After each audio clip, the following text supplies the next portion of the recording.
तो कहीं भी रह लेंगी। सुनीता अपने इकलौते बेटे राजीव और पति मोहित के साथ रहा करती थी।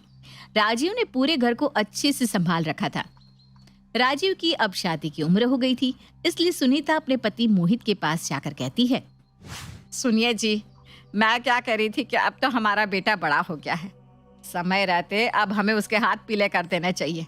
वैसे भी हम कब तक है कब तक नहीं ये तो बस भगवान जानता है। हाँ, तुम सही कह रही हो सुनीता। शाम को जब राजीव आएगा तब हमें उससे इस बारे में बात करनी चाहिए। सुनीता और मोहित आपस में बात करने के बाद अपने अपने कामों में व्यस्त हो जाते हैं। शाम को जब राजीव घर आता है तब मोहित और सुनीता राजीव के कमरे में जाते हैं। आ गया बेटा, मुझे तुझसे एक जरूरी बात करनी है। हाँ पापा कहिए ना, क्या बात है? वो बेटा, हम सोच रहे हैं कि अब तेरी उम्र बढ़ती जा रही है और तेरे साथ साथ हमारी भी उम्र बढ़ती जा रही है। और देख ना, तेरी माँ से अब इस घर का काम भी नहीं होता, इसलिए तेरी माँ और मैं सोच रहे हैं कि क्यों ना तेरे हाथ पीले करवा दिए जाए। क्या मतलब? मतलब ये कि हम तेरी शादी करवाना चाहते हैं बेटा। अगर तुझे कोई लड़की पसंद है तो तू हमें बता दे, हम तेरी शादी उससे करवा देंगे। नहीं माँ, मुझे कोई लड़की पसंद नहीं है। आपको जहाँ सही लगे मैं शादी करने को तैयार हूँ। और वैसे भी आप दोनों मेरे लिए कुछ गलत थोड़ी ना सोचेंगे। राजीव की बात सुनकर सुनीता और मोहित का गर्व से सीना चौड़ा हो जाता है। मोहित राजीव को गले से लगा लेता है। अब जैसे ही राजीव शादी की मंजूरी देता है, वैसे ही सुनीता भी जोर शोर से राजीव के लिए रिश्ते देखना शुरू कर देती है। पर सुनीता को कोई भी लड़की ऐसी नहीं मिलती जो उसे पसंद आए। ऐसे ही एक दिन सुनीता अपनी बहन सुमित्रा को कॉल करती है। हेलो सुमित्रा, कैसी है तू? मैं तो भली चंगी हूँ जीजी, आप बताओ कैसी हो? बड़े दिन बाद याद किया, लगता है कोई काम है तभी मेरी जीजी ने मुझे याद किया है। बात तो बिल्कुल सही कही तूने सुमित्रा। खैर इन सबको छोड़ और मेरी बात ध्यान से सुन। मेरे राजीव के लिए एक अच्छी सी लड़की ढूंढ जो मेरे घर को जोड़ कर रखे। अच्छा, तो यही काम है? अरे जीजी, अब आप बेफिक्र हो जाओ और अपने बेटे की शादी करवाने की तैयारी करो बस। अरे पर बिना लड़की मिले मैं शादी की तैयारी कैसे कर लूं? जीजी, आपने अपनी छोटी बहन को लड़की देखने का काम दिया है, यूं समझ लो लड़की मिल गई। अब मैं आपके घर चाय नहीं बल्कि मिठाई खाने आऊंगी। इतना बोलकर सुमित्रा फोन काट देती है और अगले कुछ दिन बाद ही सुमित्रा अपनी बहन के घर आती है। जीजी, कहाँ हो आप? सुमित्रा की आवाज सुनकर सुनीता बाहर आती है और अपनी बहन को देखकर बहुत खुश हो जाती है। अरे सुमित्रा, तू यहाँ? हाँ जीजी, मैं यहाँ। मैंने आपको क्या कहा था कि अब अपने बेटे की शादी की तैयारी करो, क्योंकि मैं आपके घर खाली हाथ नहीं बल्कि एक अच्छा सा रिश्ता लेके ही आऊंगी। और देखो, मैंने हमारे राजीव के लिए एक बढ़िया सी लड़की देख ली है। सुमित्रा के मुंह से बात सुनकर मानो सुनीता की खुशी का ठिकाना नहीं रहता और वो सुमित्रा को बिठाकर उसका मुंह मीठा करवाती है। जिसके बाद सुमित्रा पूजा नाम की एक लड़की की फोटो दिखाती है। देखो जीजी, पूजा नाम है लड़की का, और खुशी की बात यह है कि जैसा नाम है लड़की का वैसी ही खुद भी है ये। बाकी आप बता दो, अगर आपकी तरफ से हाँ है तो मैं बात आगे चलाती हूँ। हाँ हाँ, क्यों नहीं। एक बार मैं तेरे जीजा और राजीव को भी तो फोटो दिखा दूं। इतना बोलकर वो फोटो लेकर मोहित के पास जाती है और पूजा की फोटो दिखाती है। लड़की तो सही लग रही है, बाकी सामने से देखने पर पता चलेगा। सुमित्रा से कह दो कि हम कल ही लड़की देखने जाएंगे। मोहित की बात सुनकर सुमित्रा को अगले दिन की डेट दे देती है और अगले दिन सुमित्रा, सुनीता, मोहित और राजीव सभी लोग पूजा के घर जाते हैं। पूजा के घर उनकी काफी खातिरदारी होती है। बहन जी, खातिरदारी तो बहुत हो गई। अब एक बार आप हमें हमारी होने वाली बहू के दीदार करवा देती तो ज्यादा अच्छा होता। हाँ हाँ बहन जी, कैसी बात कर रही हैं आप? मैं अभी अपनी फूल जैसी बच्ची को लाती हूँ। पूजा की माँ अब पूजा के कमरे में जाती है और साड़ी में पूजा अपनी नजरें झुकाए हाथ में चाय की ट्रे लिए सबके सामने आती है। पूजा की मासूमियत और उसकी खूबसूरती देख सुनीता और मोहित को पूजा पहली नजर में ही पसंद आ जाती है।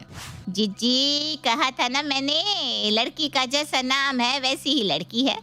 खुद ही देख लो, कितनी सिंपल और सोबर है लड़की।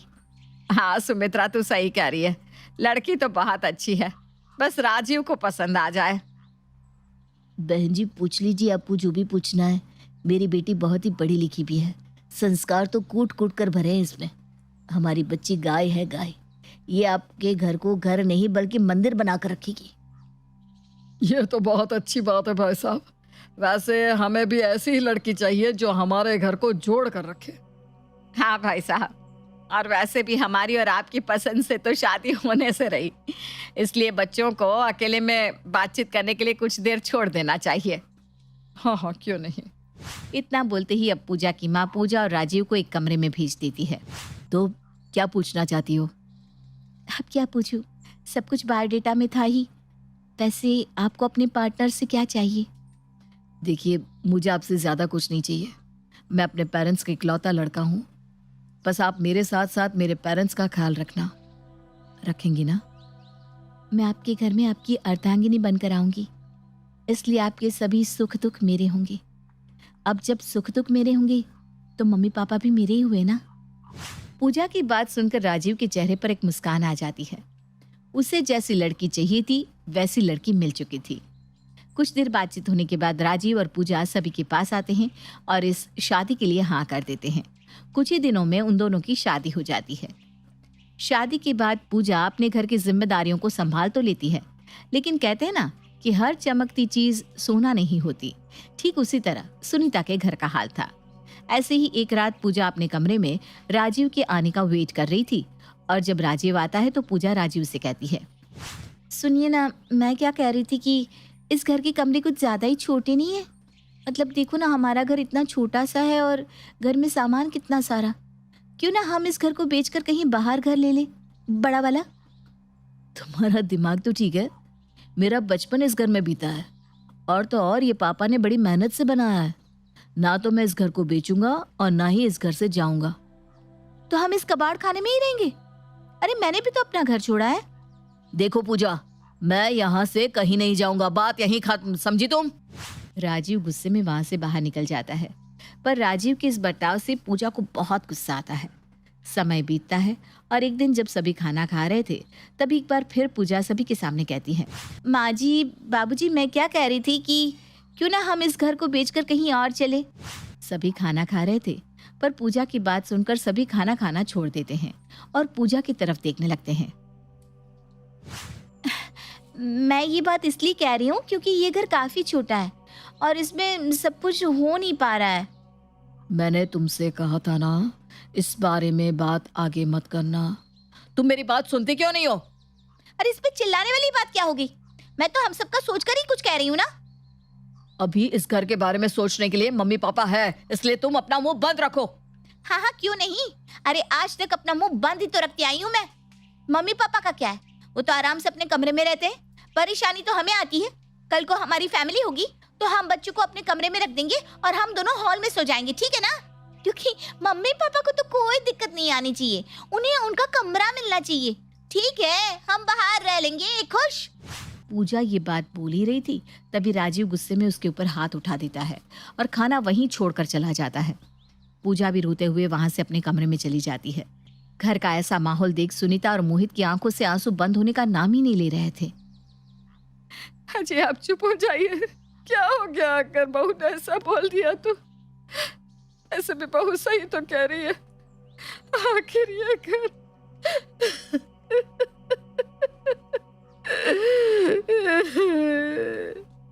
चुप हो जाओ सुनीता, चुप हो जाओ।